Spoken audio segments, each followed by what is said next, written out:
Hello friend, मैं आनंद राज।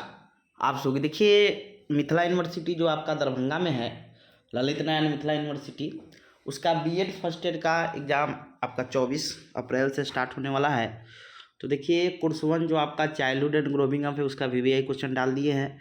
आज हम कोर्स 2 आपका कंटेम्प्रेरी इंडियन एजुकेशन है, उसका वीवीआई क्वेश्चन लेके आए हैं। देखिए, टाइम कम है, कम टाइम में आपको अच्छा नंबर कैसे आए, तो इसके लिए हम वीवीआई क्वेश्चन लेकर आए हैं, जिससे आपके एग्जाम में ज़्यादा क्वेश्चन आने की संभावना है। तो देखिए, आपको नोट्स लेना होगा कोर्स 1 से लेकर सभी पेपर का, आपका 7A मेथड तक। आप इस नंबर पर व्हाट्सएप करके कुछ पेमेंट करके आपको नोट्स प्रोवाइड करवा दिया जाएगा, समझे। 9576002401 पर आप व्हाट्सएप करके नोट्स के बारे में जानकारी ले सकते हैं। कुछ पेमेंट करके आपको नोट्स सभी पेपर का प्रोवाइड करवा दिया जाएगा। चलिए हम लोग स्टार्ट करते हैं। देखिए, पहला क्वेश्चन है आपका, लिखा हुआ है मिथिला यूनिवर्सिटी, जिसे ललित नारायण LNMU बोलते हैं, Lalit Narayan Mithila university BEd first year VVI question 2024। Session हो गया आपका 23-25, कोर्स 2 कंटेम्प्रेरी इंडियन एजुकेशन। ये 80 नंबर का पेपर होता है।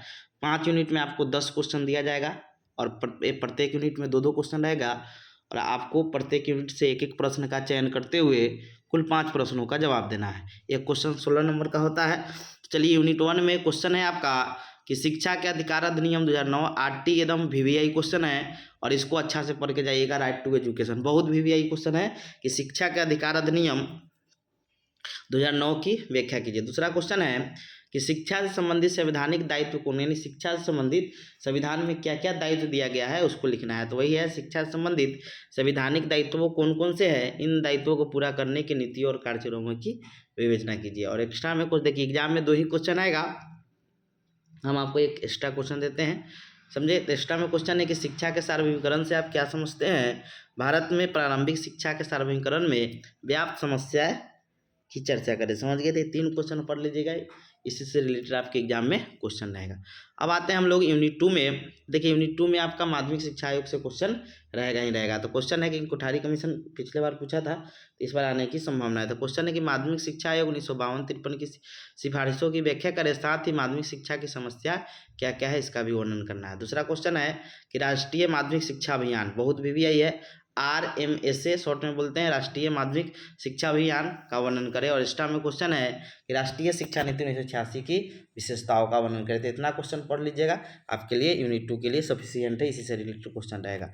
अब आते हैं हम लोग, तीसरा है यूनिट, तो इसमें आपको समानता और असमानता से क्वेश्चन रहता है। तो क्वेश्चन है कि भारतीय समाज में व्याप्त असमानता की प्रकृति और रूपों की विवेचना कीजिए। छठा क्वेश्चन है आपका कि विविध अक्षमता वाले बच्चों से क्या समझते हैं, यानी इसी को विशिष्ट बोलते हैं हम लोग, विशिष्ट बालक या विशेष आवश्यकता वाले बालक। तो वही है आपका कि विविध अक्षमता वाले बच्चों से आप क्या समझते हैं, इसको कैसे आप पहचानेंगे। और एक्स्ट्रा में क्वेश्चन है कि शैक्षिक अवसरों की समानता से आप क्या समझते हैं। अब आते हैं यूनिट 4 में। देखिए, यूनिट 4 में गुणवत्तापूर्ण शिक्षा से क्वेश्चन रहेगा ही रहेगा, उसी को थोड़ा घुमाकर पूछता है, लेकिन वो गुणवत्तापूर्ण शिक्षा से ही आपका क्वेश्चन रहेगा। तो क्वेश्चन है कि गुणवत्तापूर्ण शिक्षा से आप क्या समझते हैं।